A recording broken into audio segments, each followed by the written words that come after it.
What's going on, family? It's another Motivation Monday. I have a special guest that is about to blow you away. Every time I talk to him, he's a personal friend. He leaves me motivated, inspired, and I'm sure he's about to speak life into you. Jay Floyd is up next. What's going on, family? My name is Maurice F. Martin, and this is another episode of Today's Inspiration. Today, we are here with, he described himself as a Renaissance man to me before, a speaker, author, podcaster, life coach, actor, rapper, you name it, he does it and does it with quality and class. What's going on, Jay? How's it going, Maurice, man? Thank you so much for having me, bro. Absolutely, absolutely. So for people who don't know you and aren't familiar with you, just tell them a little bit about yourself so they have kind of a little bit of your flair. Well, like you said, I do cover all those bases, man. I am a speaker, I'm an author, MC, man. You know, when I first found my voice as a younger adult, man, it was through hip hop music. You know, I grew up in hip hop, deeply steeped in hip hop. My big brother kind of introduced me to it as a really young child, man, and learning how to rap kind of developed my voice. Once my brother was murdered when I was 16, and I had to walk that journey on my own, you know. And you know, I just developed, man. I developed into a powerful MC who knew how to speak some really powerful words and lyrics. And you know, after about 20 years of that, starting my own record label and putting albums out, and you know, I finally developed to understand what my voice was all about. You know, and when I found God at the age of 36, you know, so anybody out there who still is looking and hasn't found God, realize that it happens late sometimes, but God is always on time, man. There you go. So when I found God at the age of 36, he spoke to me and let me know that, you know, my voice was what he put in me. It was the gift that he gave me, and he allowed me that leeway to go off and pursue hip hop and pursue spoken word and all of those things. And it was a training ground, really, you know, because as a kid, I was really shy, you know, really couldn't speak. So hip hop was the way that I learned to train that voice, you know. But once I got old enough and got to know God and I understood, I got to give this back to him. And that's where the coaching and the speaking came in. And once I started counseling and talking to young adults and teens, the same messages I was saying over and over to a lot of people. You know, I saw, especially for us in marginalized communities, in the Black community, there was a lot of messages that are necessary for our families. You know, generational struggles and you know, things that we have to get over and healing that we need to have that were common. So I decided to start putting my message into a book instead of getting in front of an audience and having people say, you know, I could put it in this book, and then people can hand it to the next person who may be able to heal from a little bit of what they hear or what they read, you know? That's good. That's good. You know, one thing I love about you is your sincerity. You know, music, right? There's so many different types of music, so many different types of songwriters, so many types of MCs. Not everybody is genuine. Not everybody is sincere. And one thing that people get from you, whether they watch one of your motivational videos, they listen to some of your older tunes, like whatever it is, they just get like your truth, like your real, raw passion, your story. I knew about your brother passing away already because I've just watched some of your videos in the past. Whatever it is you talk about, you give your whole heart. You know, talk a little bit about that. I mean, how does a person become vulnerable and allow themselves to be vulnerable to help change the world like that? You know what? There's a lot of growth that comes into that. You know, you know, there was a time for me when I got out of college at 22, and I went off into the corporate world. You know, I would meet people, and you know, a lot of people can't really understand what it's like to grow up in an urban background, to grow up where gangs are reality. You know, so some people would, you know, try to get to know me, and they would, you know, say things like, "Are you an only child?" And back then, I would say yes. You know, because I just did through it with somebody who I didn't think could understand it, and it was so painful that I started to deny my own truth and to build like this separate character, or this separate reality. And I was broken out of that once I started to understand that there's power in that truth. You know, and I might speak this to somebody who's never been in a Black neighborhood or never been to a minority neighborhood or never seen a gang member, and they might be turned off. But hey, that's the reality of what happened in my life. You know, so I have to start speaking those things, and I started to understand that not only was there a power in me saying it, the encourage to keep saying it started to happen, right? I can remember going to a spoken word event, and I just had this little piece. It was basically a rap. It didn't really go to a beat. So I showed up. I had nothing to do this night. I showed up to this spoken word event, and I met a couple of people there, and I got up and I said the thing. And you know, everybody that does spoken word has like this cadence. You know the cadence I'm talking about. Everybody knows it, right? Everybody knows it, right? So I didn't have this cadence because I was a rapper. Right. So I didn't have a cadence. I just had a feeling. I need for you to understand what I'm trying to say. And it was a poem about my life and what I had been through. And I remember after I said it, I just felt so free. And, it was good. Quiet, not a whole lot of snaps, not a whole lot of clapping. It was just silence. And I walked off the stage, and like 30 seconds later, the promoter of the event came over to me, and he was like, listen, I could relate to exactly what you were saying. And I'm so glad you came and said that. That's so good. You know, and so that moment there was like, that's what I do. That's what I do. You know, my legal name is Jason. Jason means healer. Come on. You know, and my mom has been telling me that my whole life. This is what I do. I help to heal people. You know, there was a time in my life where I thought I couldn't be healed. I thought I was broken beyond repair. But now to receive God's healing, and not only to receive it, but to talk about it and watch other people receive it, that's the greatest thing ever. That's so good. So let's get into that a little bit, because I mean, let's not hide from it. COVID-19, you know, the coronavirus, it is real. It's rampant. People are losing their lives. If a person who's watching this, you know, hasn't had a family member, they probably know somebody at this point who's at least been sick. You know, God as a healer is something people are struggling with right now, because they're saying, well, where are you at now to heal? And so it's, you know, this is a test of faith for many people. I wouldn't say it's one for me. If anything, this has made me grow a little stronger in my faith, because I truly believe that God can do all things. But what do you say to somebody who's struggling right now with all the sickness in the world, all the devastation in the world? What are your words for that about God as you know him as a healer? You know, it's tough to reconcile, but we have to have a mind frame that's a little bit larger than our current scope, right? Our usual scope is all about survival. We are animals. You know, our basic nature as an animal is survival. So our ego starts to say, okay, be afraid of this, don't be afraid of that. We're just trying to live on as physical beings. But that's not the entirety of who we are, right? And so we have to remember that we are spirits having a human experience, right? It's just kind of like having your toe in the water. We're just a toe in the water, you know what I mean? There's so much more to us that's so big. And so I understand that it gets really difficult to grasp, you know, human life ending. The end of things is painful, right? But the thing that we always have to remember, number one, and this is difficult, but as a believer, we have to know that God allows all things. Even the end of our physical life, he allows it. And that's going to be promised for each one of us, right? But that's not the end of the story. So as believers, we have to believe the entire thing, right? That it's not the end of the story, that Jesus has come and he has overcome death, right? He's so we have to understand that even though we feel physical pain and we feel agony and misery, Jesus came down here and walked this earth and felt all of that too, right? So, and he showed us that there is more to the story.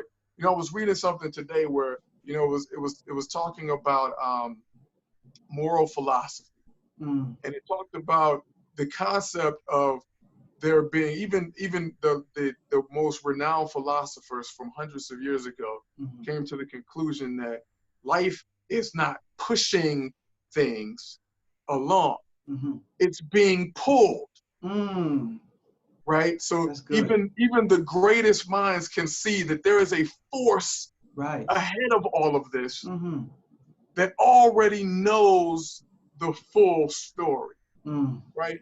So one of the things, God is not determined by what we are going through. What we are going through is determined by God, right? Mm. So we have Mm-hmm. to change our perspective on it, right? And one of the things that it said is the being at the front of this, Mm-hmm. God, God, to God, the world is. Mm. Everything is. Mm-hmm. To us, the world becomes, right? Right. Because we're so limited, things Right. are constantly becoming something. Yes. COVID-19 appears. But for God, it is. He already Mm-hmm. knows the story, That's so and it's good. already been worked out. That's so good. Man, You know, you so know, that's like a perfect pivot into kind of what we were talking about right before we came on the camera. Just I was watching a video of you, I don't know, maybe it was a month ago or so, and you were telling the story about how you ended up becoming an actor and getting in this movie that's coming out here pretty soon. And you know, we have a way of talking ourselves out of the very blessings that we even hear God speaking into our lives. I mean, yeah, you go and sit down in your prayer time and you're asking Holy Spirit, you know, where should I go? What should I do next? Order my steps. And the moment he gives you a response, it's like, nah, that's not the step I'm going to take. I'm good. And so, you know, I think part of that goes into one of my favorite videos that you've done. And I saw you just did a follow-up to it. You love to talk about the good wolf and the bad wolf. And I yeah. feel like that plays into some of the hysteria and the fear and all the things that are happening right now is what people feed.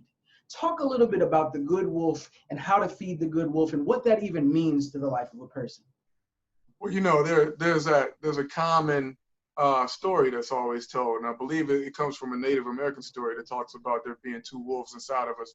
Mm-hmm. And you know, it also goes back to yin and yang and other philosophies. But Mm-hmm. you know, the ultimate thing is that there's two sides of us, right? Mm-hmm. There's one side that becomes greedy and wants to get more and doesn't have empathy for others Mm-hmm. and is thinking about self and is voracious. And then there's another side that's kind, that's loving, that does have empathy. Mm-hmm. And I don't think any of us can debate the fact that we have both of those, right? Right. I Right. think I we've know I all, do. yeah, we all feel all of those ways all the time. Mm-hmm. And you know, the common way that story is told is which wolf wins. Mm. It's the one that you feed the most. Absolutely. And the thing that I like to talk about is, but what about the one that we starve? Because Mm. we can't deny that they're both in us. Right. We Right. can try to not feed one, Mm-hmm. but what about the one that hasn't been fed ever, right? And I Mm. think that, and you know, just like I talked about a few minutes ago with generational curses in the Mm-hmm. Black community, Mm-hmm. this is one of the big ones, right? Mm. Right.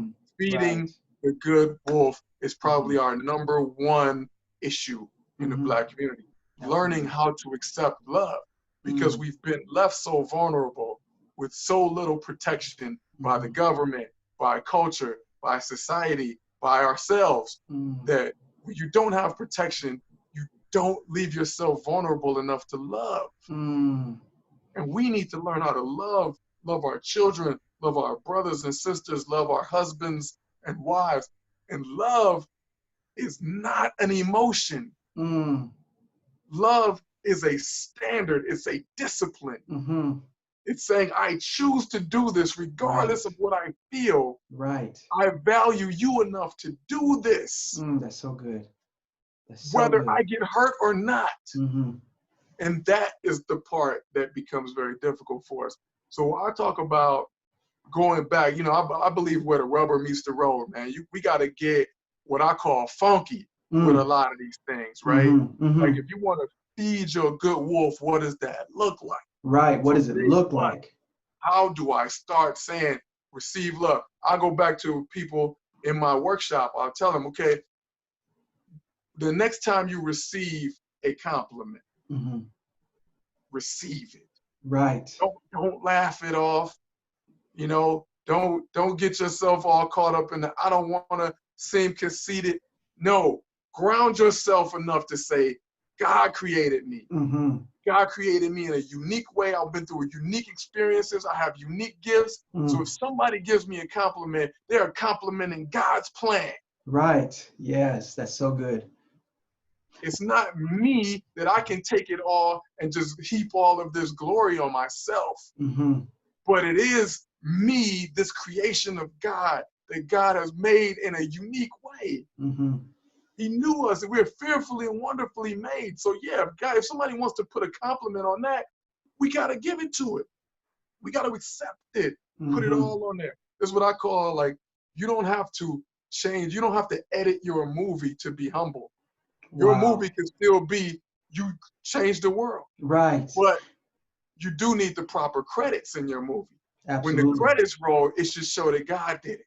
Mm-hmm. God did it through your life. You don't have That's to good. see. So many of us have been told that we got to edit the movie. Right. If you got to be humble, so don't show yourself doing that, but don't show yourself doing this. But you should show that and do even more. Right. That's what being humble really is. I'm gonna do even more because God is with me. Not as me. God through me can do a lot of things. So So to be many things. humble means I'm not going to limit myself at all. I'm just going to, because it's not me. Mm-hmm. I don't know what can happen. That's true humility. True humility. I saw this this diagram this guy gave. It was so good. It was 3 circles side by side, right? So the one on the left side, it was a circle that was like halfway filled in. He was like, this is you living below where you should be. There was another circle to the far right, and it was filled in and went over the lines. He said, now this is where, like, you've gone far past humility and you're trying to take things from other people. You want his girl, his car. You're just trying to live beyond where you should be. He said, a true humble life is one that's where the circle is just completely filled in, where you want everything that God has for you, nothing more, nothing less, but understand that what he has for you is so far beyond your comprehension. I've always loved that scripture. Now to him who is able to do exceedingly abundantly above all that we can ask or think, according to the power that works in you. Like, you're going to have to put in some work there. There's some responsibility. That's a partnership right there. Dude, and that's a huge piece. That's the reason why I wrote my book, The Driver's Seat, because so much of it is about getting in and doing that work, So what is the driver's seat? What does that look like when a person gets out of the back seat, gets into the driver's seat? What does that look like in a person's life? Well, listen, I came to write this book because this is my life's journey, right? When I went through, I lost my brother, I lost my mom, I lost my dad, and I was in a very, very bad place emotionally, right? I was not feeding my good wolf at all. Like, I did not know how to truly love others, So I finally, after some bad relationships, hurting people, hurting myself, putting my daughter in a bad situation, I finally got to the point where I was like, how do I fix this? How do I stop this runaway train?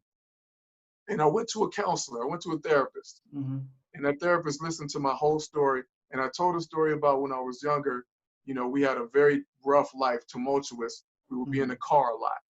And my mom was driving, my brother would be in the passenger seat, and I was in the middle, in the back seat. And I'm just learning everything about life from it. And after she listened to my story for hours, I went back for multiple visits. Finally, she said, okay, I have a diagnosis. She diagnosed me with post-traumatic stress disorder. She also diagnosed me with panic disorder. But then she said, the thing is, you know everything that you need to do. You have all of the tools. What you need to do is get out of the back seat of your life. You're still in that back seat, and your mom is still driving, and your brother's still in the passenger seat. They're not here anymore. So you're going to have to learn how to mourn them and have the courage to get out of that back seat and drive your life. That's so and it deep. was so true. Yes. Like, nothing has been more true. So I realized that was what was wrong with my relationships. That was what was wrong with my career. That was what was wrong with everything. Is that I was just in the back seat, and my life was being driven by people who aren't here anymore. So it was crashing. Right. It was hurting people, And I'm a good guy. I'm not trying to hurt people. And I think that's the story of a lot of people. There's a lot of young dudes out there and a lot of young women out there that saying, I'm a good person. I'm not trying to hurt people. But if you don't take the responsibility and accountability for your actions, you are hurting people and you're still just as much at fault. So the driver's seat, I wrote this book specifically for that, to give you step-by-step instructions. Number one, that you have to take a step back and understand that your life is a specially designed vehicle. God made you for a unique trip, a unique journey that only you can make. That's so unique. You got to honor that. You got to honor that, right? And you start to learn, if I get in this car and I hit that navigation system, right? Because God's going to navigate us where we need to go. Absolutely. As long as he navigates and I keep following him, I got to get in and drive. I got to have the courage to get out of that back seat. And brothers, sisters, all my young dudes and ladies out there, I'm telling you, so many of us are stuck in this back seat. And a lot of it's because of what our parents did, what our guardians did, what our pastors may have done to us. Right. But listen, it's our accountability. Your healing is your responsibility. You got to do it. And understand, this may hurt, but everything that happened to us, God allowed it to happen. And it didn't happen to you, it happened for you. And trust me, in God's greater plan, you needed it to happen. So you're going to need that strength for what's next, right? It ain't always fun, but it's all vital. Sure isn't. Sure isn't. So let's talk a little bit about, how does a perfect person pivot? Let's say there's somebody watching right now and they've been going through some tough times. I can tell you that I have a lot of former clients who watch these videos. So some of them are people who are in the midst of the struggle as we speak. Yeah. How does a person take that pain and pivot it into something that drives them for change? Like, how did you do it in your life? I know that you just put out a video called, I think it was Baby Steps, right? Like, what do those baby steps look like? Can you explain that? Number one, we got to start taking the right medicine, right? All of us are sick at some point in our life, man. We are really sick. And you need the right medicine. Most of us are taking bad medicine, right? Sex, drugs, alcohol, video games, whatever it is. It's bad medicine. The right medicine is truth, honesty. First, you got to be honest with yourself. Then we got to be honest with God. Those are the first two baby steps. So if I stop, this is what I had to do in my life, right? Just to give you my personal journey, I was a womanizer, right? I didn't know I was a womanizer because in it, you can rationalize your behavior at all times, right? When I met the young lady who's my wife right now, I tried to womanize her. I didn't realize I was doing that, right? Fortunately, and thank God, she had the standards to say, I'm not going to tolerate this. Right. I see where this is going. You have a lot of potential as a man of God. And I wasn't even in the church when she met me. She saw me and said, you could be a great man of God. But because of my actions, she said, I'm not going to tolerate it. I'm out. Right? So I knew at some point I got to either keep going, act like this didn't happen, or accept that this did happen and try to be honest with myself. Right. I listened to what she said and I was honest with myself and I was like, okay, what am I doing that can hurt people? I'm not trying to, but what am I doing? And then I got on my knees and started praying. And I'm talking about real prayers, right? Because I struggled with praying as a younger adult. When I was in my 20s, I didn't really know how to pray. Right? What I learned was you got to pray however you know how. You got to speak what's in you. If I'm mad at God, I'm supposed to say I'm mad at God. Right. If I'm mad because I didn't get my way, I'm supposed to say I'm mad because I didn't get my way. And God and the Holy Spirit will step in and say, look, it ain't about you getting your way. So too often we just don't tell the truth. Right. That's why our prayers are so short. We're not being honest. So one of the things was I just learned to just be a little more funky with myself, man. I was thinking and I wasn't admitting it. You know what I'm saying? Right. So I would say to people, number one, don't look at yourself like you walk on water. Mm. You know, take a second and say, and I do this even now, and I plan to do this for the rest of my days. Mm-hmm. Anytime somebody says something that I get defensive about, the first thing I do is say, what am I? Mm. Yeah, maybe I am. Mm. Let me wear that for a minute. What does that Right. feel like? Let me put it on. You know, and now I took it to another level now because God moved me to say this. Anytime I'm about to say something about somebody else doing something I don't like, let me wear it first. Am I Right. doing it too? Woo! Here's the thing. It's probably what I'm seeing in them, they're probably just reflecting it back That's why from you what don't I'm like it. showing. That's why you're uncomfortable. Yes. So, and especially, men, if you get in a marriage, bro, let me tell you, as the men of your household, when you walk into your house, if there's an attitude you don't like, 99% of the time, it's bouncing off of you. Right. You We're the walked in ones a who did. foul mindset, changed the atmosphere, then got mad about the atmosphere that you're in. Woo! How many times have I lived that moment? Yes. And then in the end, you're like, man, I did that. Yeah. That was And I'm me. telling you, man, even all the way down to social media, like 4 years ago, I made a conscious decision to change my approach to social media. I only post things. Every time I go to post something, I think about it first. I write it all out, and I say, is this what God created me to say? Is this gonna forward what God wants out of my life? Right. Because here's the thing: so many times we are all tempted to be like, "Man, y'all doing blah blah blah." Right. Man, y'all out here. Other people are out here doing etc. But I'm probably doing it too. You know, and that's the thing that hit my spirit the most. And that's why if I posted everything I thought, you would see a lot of that. But 9 times out of 10, I stop myself and I'll be like, Jay, wait a minute though. In what way do you also do that? Right. You know? And I'm like, okay, well, that's the real reason for that thought. Instead of posting it, this is a note for me. Yep, absolutely. You know? I always say to my clients, God has a way of putting you in front of you if you're paying attention. For real, man. Yeah. Serious. Especially in a marriage, man, because trust me, a marriage is really about you meeting you for the first time. Woo! Oh, and that's also, I'm learning fatherhood, because I'm looking at this little girl when she gets on my nerves and it just be me. It just be me. I'm like, oh, I see. Okay. Hey, God don't make no mistakes, man. Listen. That's so good. I also love what you just said there about, you know, whenever you get the haters. I just literally said in one of my videos this week about how sometimes your haters are the ones who reveal the realest truth in your life. For real. I mean, sometimes you don't like the way they delivered it to you, but that doesn't mean that the food isn't authentic food. On top of that, sometimes that bad delivery was the only one that was going to work.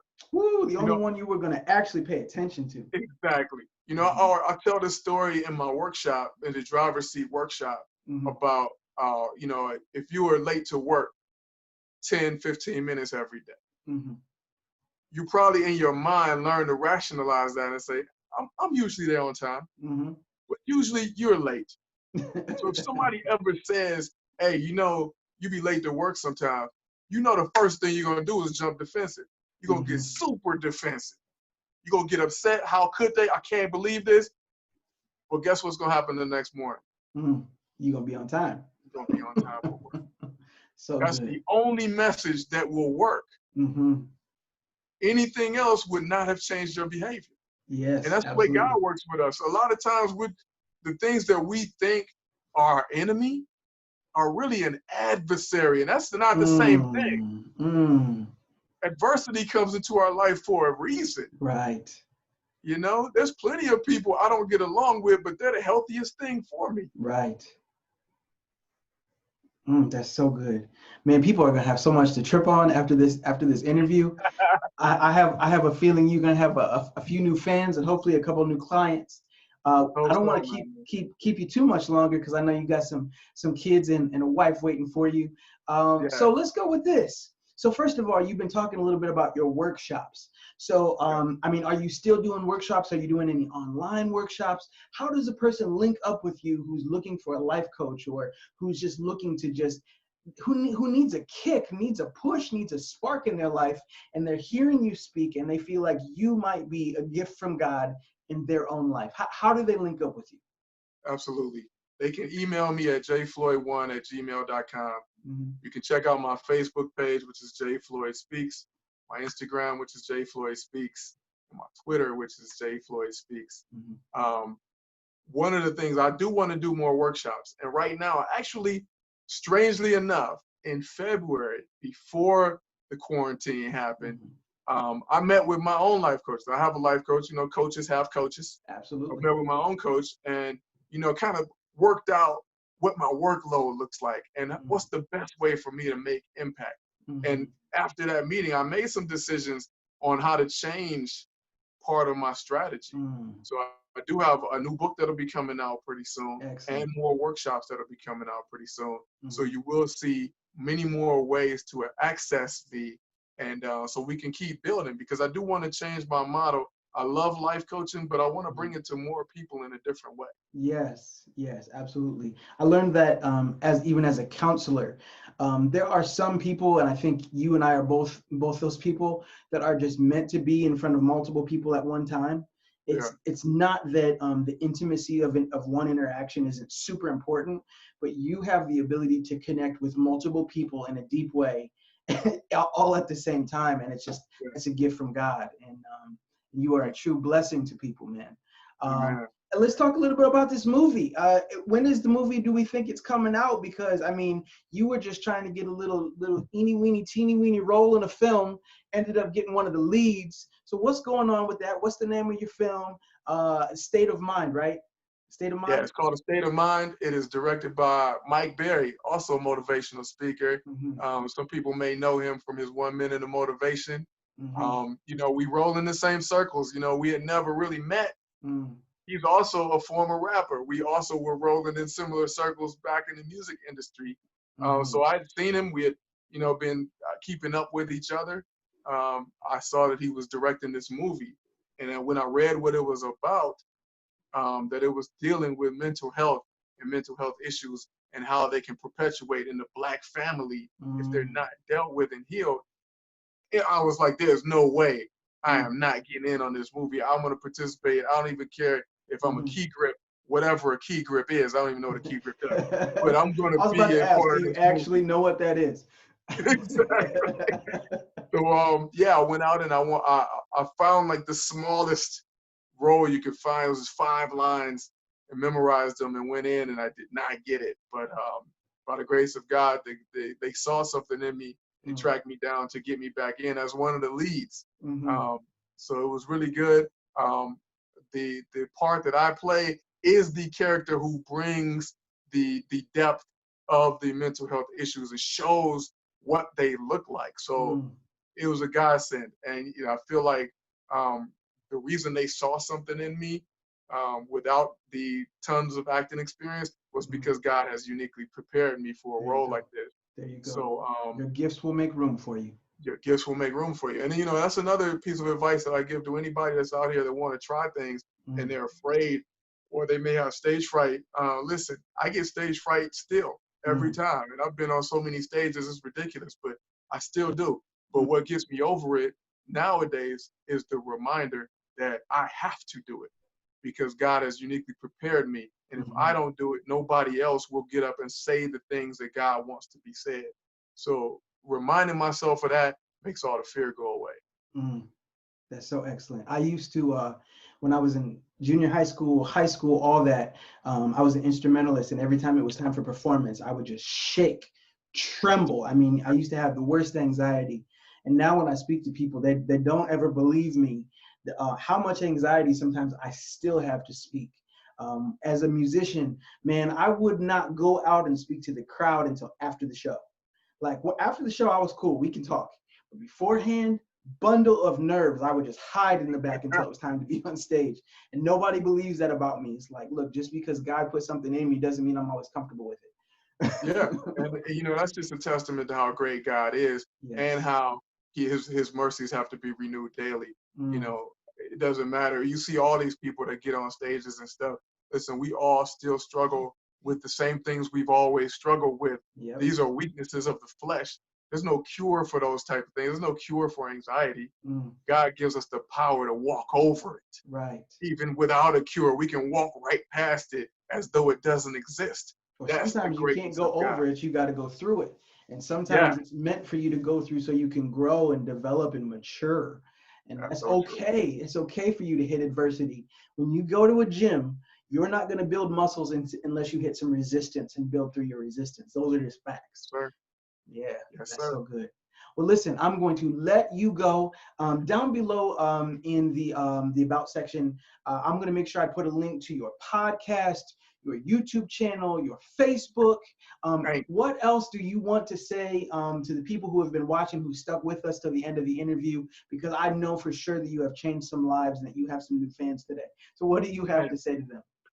Well, I appreciate everybody for listening, man. Maurice, thank you for having me, man. Absolutely. I appreciate everybody who is a follower and subscriber to Maurice's channel, because he is doing great things and following his purpose in God, man. And that's really the greatest thing you can do. If people want to keep up with me, again, check me out at Jay Floyd Speaks. You can also hear me on the radio every Thursday on WOVU.org on a show called Code M Radio, man. You know, Yes. it's a You've division got of Code. a Code M magazine too, right? Yes, it's a division of Code M magazine, Mm-hmm. and we have some really big plans coming up for this year for Code M. Code M is all about showing a positive image of manhood. You know, one of the things that is out there to do is combat the negativity against the images of men, right? So it's all about accountability, responsibility, and showing what that looks like and wearing it. You know. Mm-hmm. So yeah, so check us out at Code M. Check for me in my movie that's coming out, A State of Mind. And I do have a new book coming out, but until then, go pick up the driver's seat, man. Absolutely. And stay tuned for more workshops that I'll have on this. And I might even come on Facebook and read a couple chapters of them, you know, like old school, like the old fireside readings. Might do that, you know. Mm-hmm. That's good. Listen, when you are ready to put your new book out, I would love to have you back on the station. Obviously, this my channel's only been around for 2 months, so a couple months from now, hopefully, it'll be even a little bit bigger. But I truly believe that God has some incredible things in store for you. People probably think we talk like all the time. We're like best friends or something. But I've always felt we've always had such a great connection, because obviously we're just like similarly minded people. And it's just a blessing to have you in my life and to just watch you grow. And I truly believe we're going to see you soar. So just thank you for making a difference, changing the world in the way that God has for you to do so. Thank you so much, man. Absolutely. So guys, and everybody, click down there and like and subscribe and do all of that stuff to this man's channel. Thank you so much. So guys, listen, check down below. There's going to be a link to the book too. Buy the book. Even if you guys want to do a video where we talk about the book or something, leave a comment down below if that's something you want to get into, and we'll do that. But just go follow him online. P.S. He has a YouTube channel and nobody goes to his channel, and he hardly has any subscribers because they're all on his Facebook. But I think that this man needs to really grow and build on YouTube, because he has like incredible videos. I mean, we're talking national level videos that he puts out, and they need to be seen. So go there, subscribe, like his videos, send them to people that you know need to hear them, because you're going to see 100% quality there. So that's all we have for today. We will be back with another guest next Monday. And of course, as always, I'm always doing videos Monday through Friday. Leave a comment down below if there's anything you guys want to see. This has been another episode of Today's Inspiration, and my name is Maurice F. Martin. You guys have a good one.